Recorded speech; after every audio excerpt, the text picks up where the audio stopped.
મિત્રો, વિશ્વાસ એટલે શું? પવિત્ર બાઇબલમાં વિશ્વાસ વિશે બહુ અનોખી વાત લખી છે. જો તમે હિબ્રુઓને પત્ર એનો 11મો અધ્યાયને પહેલી કલમ વાંચો તો તમને ખબર પડશે. હવે વિશ્વાસ તો જે વસ્તુઓની આશા આપણે રાખીએ છીએ તેની ખાતરી છે અને અદૃશ્ય વસ્તુઓની સાબિતી છે. વિશ્વાસ એ અદૃશ્ય વસ્તુની સાબિતી બતાવે છે, ખાતરી બતાવે છે. હવે આ અંધશ્રદ્ધા નથી, સાબિતી છે, ખાતરી છે. પવિત્ર બાઇબલમાં 4 પ્રકારના વિશ્વાસની વાત અલગ અલગ જગ્યાએ કરી છે અને આજે 4 પ્રકારના વિશ્વાસની હું તમને વાત કરું છું. પ્રથમ વિશ્વાસ આપણને માર્કની લખેલ સુવાર્તા 7મા અધ્યાયની 26મી કલમમાં જે બિન યહૂદી સ્ત્રીના જીવનમાંથી જોવા મળે છે. કે છે એણે જે વિશ્વાસ કર્યો એમાં આગ્રહ હતો, એટલા માટે એના જે વિશ્વાસને કહી શકાય આગ્રહપૂર્વકનો વિશ્વાસ.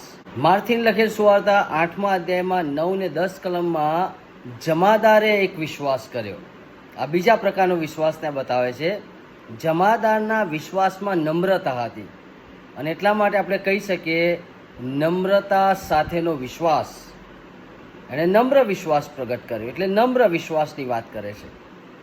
માર્કની લખેલ સુવાર્તા 10મો અધ્યાયને 11મી કલમમાં એક દ્રષ્ટિહીન માણસ વિશ્વાસ કરે છે અને એના વિશ્વાસમાં પ્રમાણિકતા હતી અને એટલા માટે એનો વિશ્વાસ એ પ્રમાણિક વિશ્વાસ હતો.